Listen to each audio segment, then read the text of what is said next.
Hello friends, स्वागत है आपका अपने YouTube channel Bhupendra sir classes में।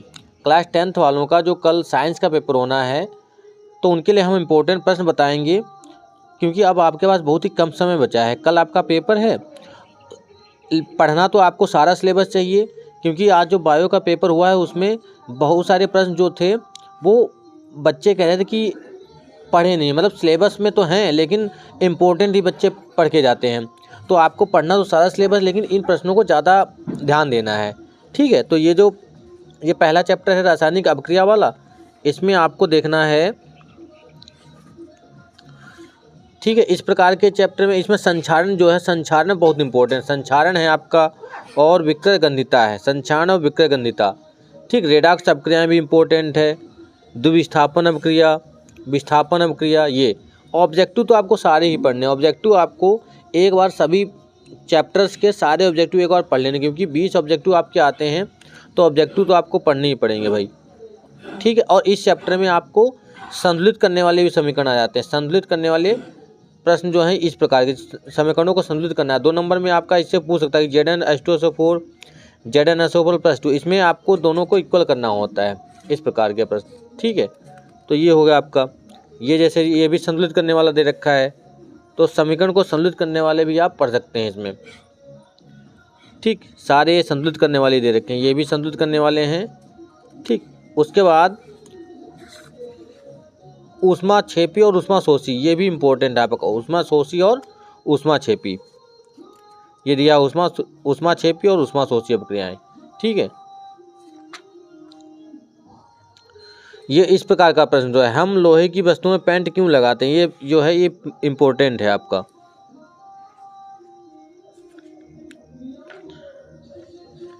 ठीक है, आगे वियोजन अभिक्रियाएं दे रखी हैं, ये दे रखा है वियोजन, ठीक, संयोजन, रेडॉक्स अभिक्रियाएं, विस्थापन अभिक्रियाएं।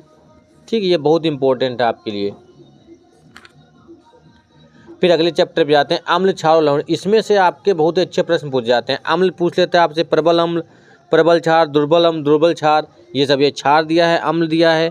अम्ल क्या होते हैं, जो H+ आयन देते हैं और स्वाद में खट्टे होते हैं। ठीक है, अम्ल जैसे यहाँ पे इसके गुण भी दे रखे हैं।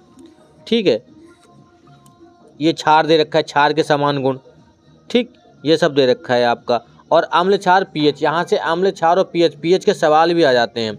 ठीक है, pH का मान जब 7 होता है तो उदासीन होता है, 7 से कम होता है तो अम्लीय, और 7 से ज़्यादा होता है तो क्षारीय। ठीक, ये ऑब्जेक्टिव आपके, ऑब्जेक्टिव तो आपको सारे पढ़ने ही पड़ेंगे भाई।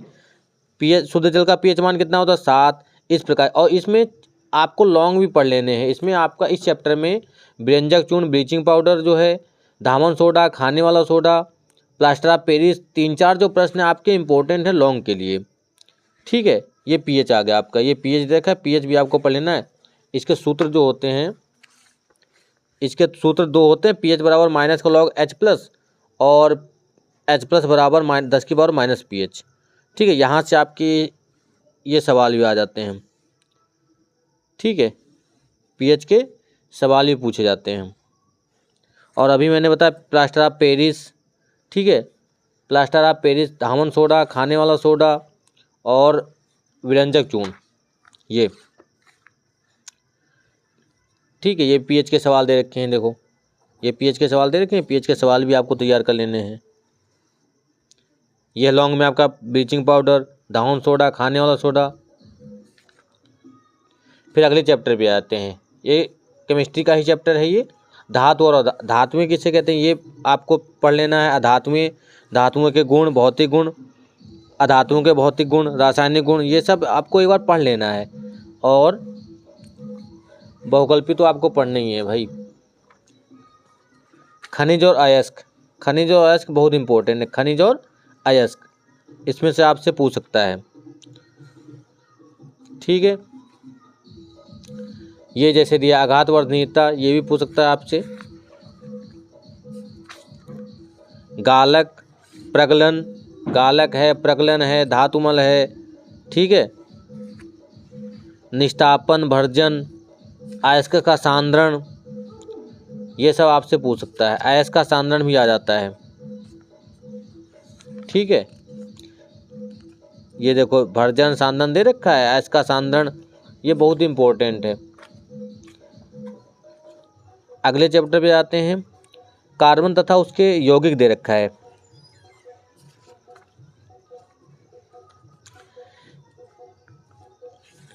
कार्बन तथा उसके यौगिक, इसमें आईपीएसी है आपका, ये सजातीय श्रेणी, सजातीय श्रेणी से आपका हर बार प्रश्न पूछा, सजातीय श्रेणी की विशेषताएं, और इसके चार जो ग्रुप होते हैं क्रियात्मक समूह, उसमें से आपका एक ऑब्जेक्टिव बन जाता है। जैसे ये वाला है, ये पता है आपको डबल बॉन्ड पे क्या होता है, ट्रिपल पे क्या होता है और सिंगल पे क्या होता है। ठीक है, एल्कोहल, एल्डिहाइड, कीटोन और कार्बोक्सिलिक अम्ल।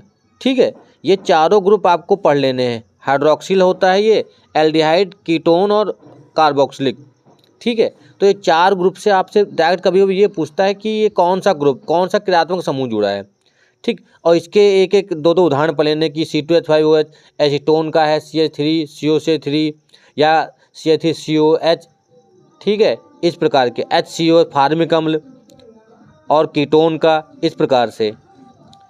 और इसमें संतृप्त असंतृप्त हाइड्रोकार्बन विशेषताएं, और एल्केन, एल्कीन, एल्काइन, ये भी पूछ लेता है। बहुकल्पी तो पढ़ना ही है आपको।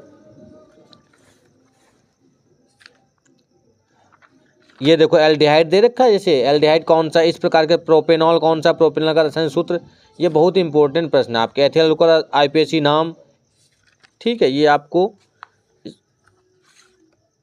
और ये एल्केन, एल्कीन, एल्काइन का सूत्र पढ़ लेना। Alkane, alkene, alkyne, alkane, alkene और एल्काइन का सूत्र। एल्केन का सूत्र क्या होता है, CnH2n, एल्केन का CnH2n+2, CnH2n minus alkane, alkene और एल्काइन, एल्काइन का होता है CnH2n- का 2। ठीक है, क्योंकि ये असंतृप्त दो होते हैं, और जो पहला होता है वो संतृप्त होता है। जिसमें सिंगल बॉन्ड लगता है वो एल्केन, डबल लगता है एल्कीन, ट्रिपल लगता है एल्काइन, तो इसका CH4 हो जाता है एल्केन का, फिर C2H4 एथिलीन और एसिटिलीन, ये हो जाता है। उसके बाद आपका आ जाता है, ये दे रखा है यहाँ पे पूरा, देखो संतृप्त हाइड्रोकार्बन, असंतृप्त हाइड्रोकार्बन, और alkane, alkene, alkyne, alkane, alkene, इसमें एल्केन होगा, एल्कीन और एल्काइन, ये पूरा दे रखा है। बहुत ही इंपॉर्टेंट है ये वाला प्रश्न आपके लिए। उसके बाद आईपीएसी, ये देखो चारों ग्रुप के दे रखे हैं, बहुत इंपॉर्टेंट है ये वाले चार, ये जो हैं ये वाले बहुत ही इंपॉर्टेंट है। एक एक एग्जाम्पल इसके देखें। उसके बाद सिंगल डबल, ये इसमें से मुझे लग रहा है कोई ना कोई आपको जरूर मिल जाएगा। ठीक है, ये आपके हैं बहुत सारे आईपीएसी हैं। एस्टिकन अभिक्रिया बहुत इंपॉर्टेंट है, एथिलीन बनाने की कैसे प्राप्त करेंगे।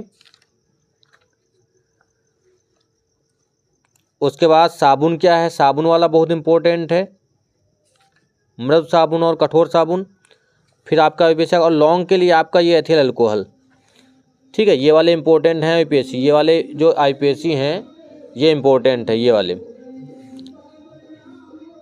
ठीक है, एथिल अल्कोहल बनाने की इसकी विधि और एस्टीकरण, ये वाला एथेनॉल के रासायनिक गुण। ठीक, ये लॉन्ग के लिए आपके इंपॉर्टेंट हैं। ये हो जाता है आपका केमिस्ट्री का पोर्शन हो जाता है। इतना ही तो केमिस्ट्री में तैयार करना है आपको, ये नहीं कि पूरा आपको इतना अगर तैयार कर लेंगे आपका सिलेबस मिल जाएगा, उसमें बहुत सारे प्रश्न आपको मिल जाएंगे। अब आ जाते हैं बायो में। इसमें भी आपको इम्पोर्टेंट प्रश्न सारे आपको पढ़ लेने बायो में। ठीक, स्वपोषी है, विषमपोषी है, इस प्रकार के प्रकाश संश्लेषण। ठीक है, पाचन तंत्र है, मानव जनन तंत्र का न्यूरॉन का चित्र भी आ जाता है आपका। रक्त के बारे में पढ़ लेना है, रक्त और लसिका में अंतर आ जाता है। बहुकल्पी तो आपको सारे ही पढ़ने हैं, बहुकल्पी जो हैं आपको सभी पढ़ने पड़ेंगे। ये देखो रक्त लसिका में अंतर बहुत इंपॉर्टेंट होता है। ठीक है, और गुणसूत्र के बारे में स्वपोषी और ये सब, पाचन क्या है। ठीक है, ये सारे इंपॉर्टेंट आपको पढ़ लेने हैं। पाचन तंत्र के बारे में, धमनी और शिरा में अंतर, ये तो बहुत ही इंपॉर्टेंट, धमनी रक्त तथा लसिका में और धमनी और शिरा में, ये बहुत इंपॉर्टेंट होता है। ठीक, हृदय के बारे में, मानव हृदय के बारे में ये भी बहुत इंपॉर्टेंट प्रश्न आपका आ जाता है। ये देखो हृदय और लसिका में रक्त। ठीक है, ये फिर उसके बाद अगला चैप्टर है ये वाला, बहुकल्पी तो आपको पढ़ने ही है सारे। बायो में भी आपको बस इसमें इम्पोर्टेंट प्रश्न पढ़ लेने हैं। पादप हार्मोन्स, ये बहुत इंपॉर्टेंट है, पादप हार्मोन्स वाला प्रश्न, ठीक है। इसमें भी आपको सारे प्रश्न पढ़ लेने हैं इंपॉर्टेंट वाला। तंत्रिका न्यूरॉन, तंत्रिका कोशिका, ये सब, ये वाला भी इम्पोर्टेंट है। ये तंत्रिका न्यूरॉन का भी चित्र आपका आ जाता है। ये तंत्रिका न्यूरॉन दे रखा, तंत्रिका कोशिका का चित्र बनाना था, ये वाला। मानव मस्तिष्क, ठीक है, मानव मस्तिष्क, हार्मोन्स क्या हैं, हार्मोन्स के बारे में। फिर अगला, जीव जनन क्यों करते हैं, अगला चैप्टर है ये वाला। बहुकल्पी तो आपको पढ़ने ही है, इसमें बहुत इंपॉर्टेंट प्रश्न आते हैं इस प्रकार से।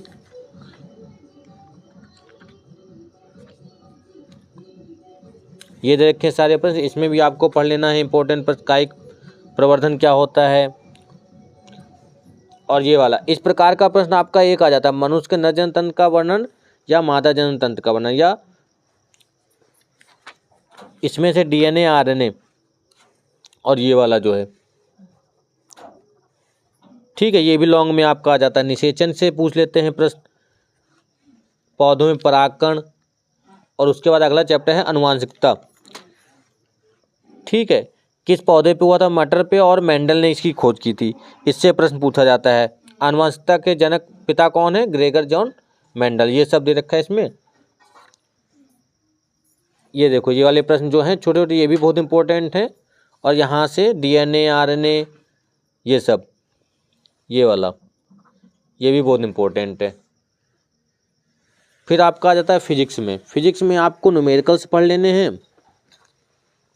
पहले चैप्टर में ही प्रकाश प्रदीप्त वस्तु में प्रकाश का परावर्तन, प्रकाश के गुण, दर्पण पढ़ लेना है, ठीक है। फोकस और वक्ता त्रिज्या में संबंध और इसके सवाल, ठीक है। इसके सवाल जो हैं वो भी पढ़ लेने हैं। अपवर्तन के नियम, गोली दर्पण, मतलब ये जो इस प्रकार का सवाल है। लेंस का सूत्र और दर्पण का, लेंस का सूत्र यहाँ पे माइनस का हो जाता है और दर्पण का यहाँ पे प्लस ही रहता है। रेखीय आवर्धन। फिर मानव नेत्र, मानव नेत्र के लिए लॉन्ग का प्रश्न आपका यहाँ से आ जाता है। मानव नेत्र जो है वहाँ से लॉन्ग बन जाता है। निकट देश दोष, दूर देश दोष, और इसके सवाल। और पहले चैप्टर में जैसे वो था, क्रांतिक कोण भी ज्ञात करने को आना चाहिए, अपवर्तनांक वाला, क्रांतिक कोण, स्नेल का नियम, ठीक है। इस प्रकार के प्रश्न पूछे जाते हैं। और आँख की संवेदन क्षमता, प्रिज्म वाले से भी पूछ लेता है कि इसका वर्ण विक्षेपण क्षमता, निकट देश दोष, दूर देश दोष, ये भी लॉन्ग में पूछ लेते हैं। अब ये तो अभी प्रिज्म आपको बताया था, वर्ण विक्षेपण क्षमता और मानव नेत्र, ये वाला, मानव नेत्र और वर्ण विक्षेपण क्षमता। उसके बाद आपका अगला चैप्टर आ जाता है विद्युत, ठीक है। यहाँ से इसमें छोटे छोटे इसके जो सवाल हैं वो वाले। यूनिट विद्युत शक्ति, एक सौर शक्ति में कितने होते हैं, 746 वाट, ये भी आपका पूछा जाता है। और ओम का नियम इसमें बहुत इंपॉर्टेंट है। ओम का नियम, प्रतिरोध, विद्युत धारा, ये सब, ये ओम का नियम दिया है, बहुत इंपॉर्टेंट है ओम का नियम। श्रेणी क्रम संयोजन और समांतर क्रम, प्रतिरोधों का श्रेणी क्रम और समांतर क्रम, यहाँ से सवाल भी पूछ सकता है। और फिर लास्ट चैप्टर आपका जाता है विद्युत धारा के चुंबकीय प्रभाव। ये जब बहुत बार प्रश्न पूछे, विद्युत धारा उत्पन्न करने की युक्ति को क्या कहते हैं, जनित्र कहते हैं। यह अभी प्री बोर्ड में भी आपका आया था। चुंबकीय बल रेखाएं, ठीक है। यहाँ से भी आपका F बराबर IBL साइन थीटा या F बराबर QVB साइन थीटा, ये दो प्रकार के प्रश्न इसमें हैं। फ्लेमिंग का दाएं हाथ का नियम, बाएं हाथ का नियम, इसमें से पूछ लेता है, ठीक है। फिर पर्यावरण से एक आधा प्रश्न आपका आ जाता है। अगर आप पेपर देखो तो इस प्रकार के ही प्रश्न पूछे जाते हैं। अगर आप देखेंगे तो ये 2023 का विज्ञान का ही पेपर है, बोर्ड का, ठीक है। ये देख सकते हैं आप, ये देखो, इसी प्रकार के प्रश्न पूछे जाते हैं, ठीक है। ये एल्काइन का सूत्र देखो पूछा गया, मैंने कहा था एल्कीन एल्कीन एल्काइन, ठीक है। ये देखो एल्कोहल, ये इसमें मिलान करना है। फिर ये बायो के प्रश्न आ जाते हैं। स्वस्थ मनुष्य में सामान्य रक्तचाप कितना होता है, 120/80, कितने सिंपल प्रश्न आ जाते हैं, ठीक है। उसके बाद ये आँख की संवेदन क्षमता, और ये प्रवाहित धारा का मान बताना है, ठीक है, ये लॉन्ग में, या विद्युत चुम्बकीय प्रेरण, विद्युत मोटर, और उसके बाद ये संतुलित करने के लिए। फिर IPSC आपका आ गया, व्यंजक चूर्ण, जीवाश्म, ये दे रखा है पूरा। और भी प्रश्न आपको दिखाते हैं।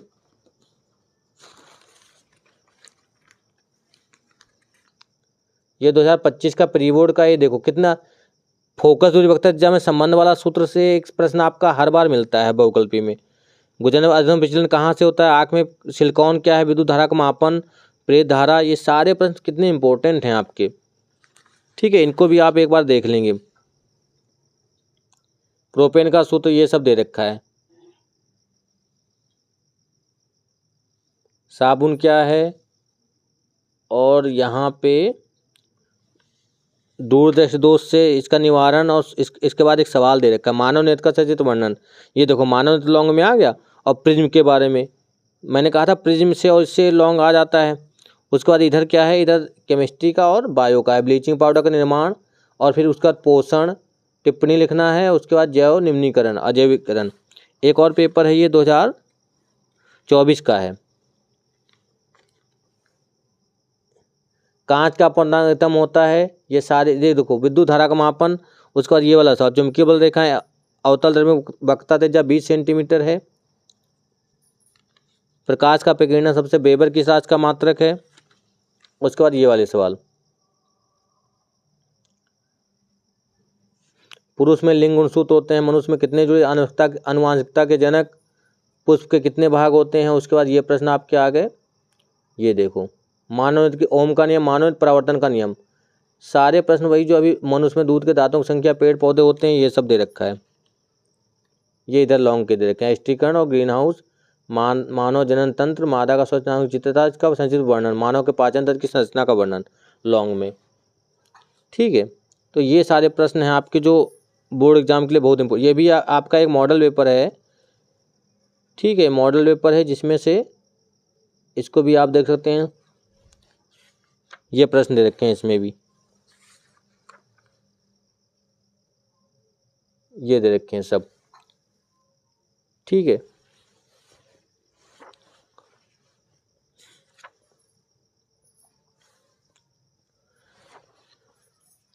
ये है मॉडल पेपर।